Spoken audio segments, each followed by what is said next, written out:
अस्सलामुअलैकुम। सबसे पहले तमाम चाहने वालों को, ना चाहने वालों को भी, देखने वालों को, सुनने वालों को, सबको मेरी और आसान अल्फाज की टीम की तरफ से आज के प्रोग्राम में खुश आमदेद। बेल आखिर कौमी सलामती कमेटी का इजलास हो गया शहबाज शरीफ की जेर सदारत, जिसके अंदर तीनों सरबराए फौज मौजूद थे, आर्मी से, नेवी से, एयरफोर्स से और कुछ दीगर वज़रा भी मौजूद थे। और इस बयानिए के अंदर उन्होंने ये कह दिया कि ये जो बयानिया आया था ये दुरुस्त था और पाकिस्तान के अंदरूनी मामलात के अंदर अमेरिका ने मुदाखलत की है। और साथ ही साथ उन्होंने ये भी कह दिया कि इस जो बयानिया आया था बाहर मुल्क से, इससे मुदाखलत हुई है मगर साजिश साबित नहीं हो सकी। अब मैं समझने से बिल्कुल कासिर हूं कि मुझे समझ नहीं आ रही कि या इनको समझ नहीं आ रही।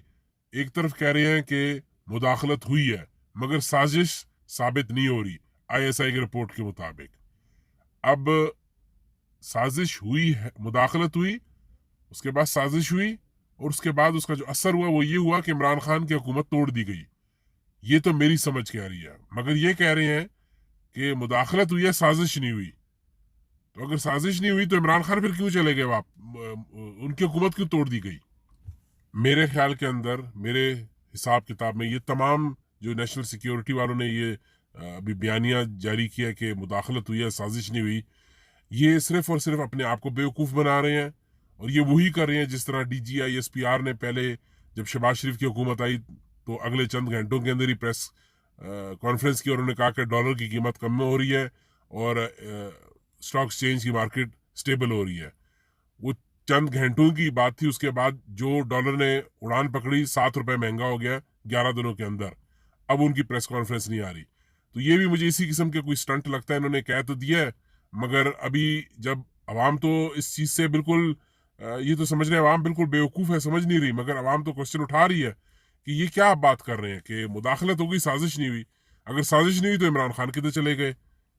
मेरे ख्याल में इमरान खान को पता था कि ये ऐसे ही कोई इसका, इस इन्वेस्टिगेशन का ऐसे ही कोई इस किस्म का उल्टा सीधा रिजल्ट आएगा, जिस वजह से उन्होंने कहा था कि मैं चाहता हूं कि इस लेटर को लेके सुप्रीम कोर्ट ओपन हियरिंग करे ताकि सबको पता लगे कि क्या हो रहा है। मगर नेशनल सिक्योरिटी वालों ने जी ये कहा है कि मुदाखलत हुई है, साजिश के कोई असरात नहीं नजर आते। इसके अंदर भी इमरान खान ही की जीत है, क्योंकि यही लोग थे, शहबाज शरीफ, मरीम नवाज और नवाज पार्टी जो है नून की, वो इवन पीपल्स पार्टी भी वो ये कहती थी कि ये खत ही जाली है, खत ही ओरिजिनल नहीं है। कम से कम वो इधर तक तो पहुंच गए कि खत ओरिजिनल है, धमकी आवेज खत आया है और ये इस तरह का लेटर खत आना नहीं चाहिए किसी मुल्क से जिसके अंदर इतनी गंदी जबान इस्तेमाल की जाए। कम से कम ये इधर तक तो मान गए हैं। तो देखा जाए इमरान खान ही की जीत है। मगर इस वक्त जो सवाल सबसे बड़ा मेरे जहन में आ रहा है वो ये कि क्या आप लोगों को पता है कि ये लेटर जब आया तो ये फॉरेन ऑफिस में जब आया था वहां पे इसको दबा दिया गया था, शाह महमूद कुरैशी को नहीं बताया गया। जो नीचे अमला है उसने कोशिश की इसको दबा दिया जाए, मगर एक मुहिब्बे वतन पाकिस्तानी ने जो इमरान खान को भी पसंद करता था उसने ये लेटर लीक कर दिया, उसने इमरान खान तक ये पहुंचाया। वरना ये मामला इमरान खान को पता भी नहीं लगता कि ये लेटर आया है और इस तरह की बात हुई है।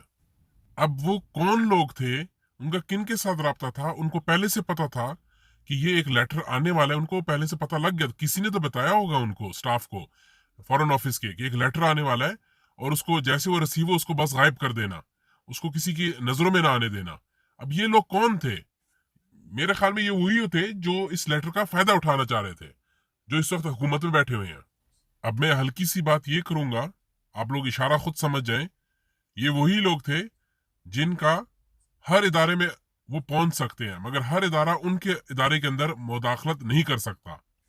और जैसे ही नेशनल सिक्योरिटी काउंसिल ने ये कहा कि मुदाखलत हुई है, साजिश नहीं हुई, फौरन अमेरिका ने कह दिया कि बिल्कुल हमें ये आपका जो जवाब है ये हमें बिल्कुल पसंद आया और खैर मकदम किया उसने इस रिजल्ट को, इस नतीजे को, इस मीटिंग की। अब उनसे कोई ये पूछे कि एक बंदा जो मुल्क चला रहा है, जिसके ऊपर करप्शन का कोई चार्ज नहीं है, जो मुल्क की इकोनॉमी को तकड़ा कर रहा है और वो अमेरिका की आंखों में आंखें डाल के बराबरी की बात कर रहा है, उसको आपने हटा दिया और उसकी जगह कुछ ऐसे बंदे ले आए जो करप्शन में डूबे हुए हैं, जमानत के ऊपर रिहा हुए हैं और वो इस वक्त हुकूमत चला रहे हैं। तो ये साजिश नहीं है तो और क्या है? और अगर मैं अमेरिका की हिस्ट्री के मुतालिक आपको बताऊं बहुत पीछे नहीं जा रहा, सिर्फ पिछले इलेक्शन में ही जा रहा हूं। डोनाल्ड ट्रंप के बारे में यही कहा जाता है कि उसको रूस ने मुदाखलत की थी वोटिंग सिस्टम के अंदर, जिसकी वजह से डोनाल्ड ट्रंप सदर बन गया। तो रिजल्ट्स आ गए ना। तो हमारे बारे में आपने मुदाखलत की है, जिसके रिजल्ट ये मिला कि शहबाज शरीफ और ये चोर सारे उठ के पार्लियामेंट में बैठ गए हैं और शरीफ अदवानी बाहर निकल गया। और अगर अवाम जानना चाहती है मुदाखलत और क्या होती है और उसके बाद साजिश कैसी होती है, मुदाखलत तो इन्होंने कर दी, अभी साजिश स्टार्ट होगी। वो ये कि अभी अमेरिका अपनी मनमानी के बंदे बिठा के, जो बूट पॉलिश करने वाले हैं, जो खुद अपने आप को कहते हैं कि हम अमेरिका की आंखों में आंखें डाल के बात नहीं कर सकते, हम उनके गुलाम हैं। अभी अमेरिका एज अ उनका मालिक उनसे वो काम कराएगा जो गुलाम से कराया जाता है। अभी तो आप देखना आगे होता क्या है, जिसके अंदर अड्डे मांगना, न्यूक्लियर चीजों को सरेंडर करना, जो अल्लाह ना करे, मगर इस किस्म के बहुत ज्यादा काम होंगे। क्या परवेज मुशर्रफ ने यही नहीं किया था, सरेंडर कर दिया था, उनको जवाब नहीं दे सका, तो अमेरिका ने क्या कुछ इधर किया, ब्लैक वाटर्स यहाँ पे आ गए, सहाला के अंदर हमारे बंदे मार दिए, रोजाना 400 ड्रोन हमले, ऑलमोस्ट अगर देखा जाए दिन का एक हमले से ज्यादा हमला 365 दिनों एक साल के अंदर होते हैं, 400 ड्रोन हमले डेली, एक हमला। और हमारे मुल्क के अंदर खुदकुश जो हमले थे वो कितने ज्यादा हो गए। तो ये तो रिजल्ट्स होते हैं ना मुदाखलत के। तो ये भी हमारी कौम को जरा सोचना चाहिए कि ये हुआ क्या हमारे साथ। ये सारी जो मुदाखलत और साजिश जो की गई, इसकी अमेरिका की जो एंट्री हुई है ना, वो सिंध की साइड से हुई है। सिंध की साइड मीन्स की जरदारी पीपल्स पार्टी। अगर आप याद करें 23 मार्च से पहले पीपल्स पार्टी पीडीएम से अलग हो चुकी थी, एकदम से वापस मिले, एकदम से इसने जोर पकड़ लिया, एकदम से रातों रात, और पीटीआई के बंदे खरीद लिए। सिंध हुकूमत इसके अंदर इन्वॉल्व है, सिंध पुलिस इन्वॉल्व है, सिंध हाउस, ये सब चीजें सिंध की तरफ से की गई। आप एक चीज को मत भूलिएगा, जरदारी वही आदमी है जिसने अमेरिकन कांग्रेसमैन को कहा था कि मुझे एक खास भारी अमाउंट मुझे दे दो, जो तकरीबन 2 खरब रुपए, मैं आपको पाकिस्तान न्यूक्लियर तक एक्सेस दे देता हूं। ये रिकॉर्ड के ऊपर है ये बातें। अब वो जमाना गया कि जब आता था अमेरिकन जहाज पूरा बम मार के दूसरे मुल्क को तबाह करके चला जाता था। नहीं, अगर उन्होंने आपकी चीज बेकार करनी है, वो 3 बंदे आएंगे और वो आपके इक्विपमेंट से, आपके बम में से खास चीज निकालेंगे और चले जाएंगे और आपकी चीज बेकार कर जाएंगे।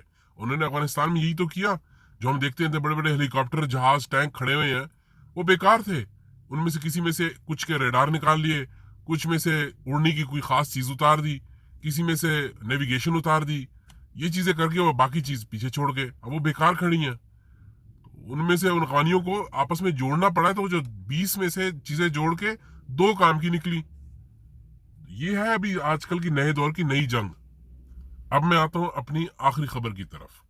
उससे पहले हमेशा की तरह आप लोगों से दरखास्त है, इस चैनल को लाइक कीजिए, सब्सक्राइब कीजिए, शेयर कीजिए, ताकि ये इन्फॉर्मेशन हम ज्यादा से ज्यादा लोगों तक पहुंचा सकें। खबर मेरे पास जो है वो ये है कि बिलावल भुट्टो की लंदन के अंदर कोई दाल नहीं गल रही। जिस तरह नवाज शरीफ को सीरी पाए काफी पसंद है, इस तरह उन्होंने बिलावल को सीरी पाए पकाने पे लगा दिया। और आपको पता है सीरी पाए आराम से नहीं पकते। पाकिस्तान जिंदाबाद, पाकिस्तान पाइंदाबाद।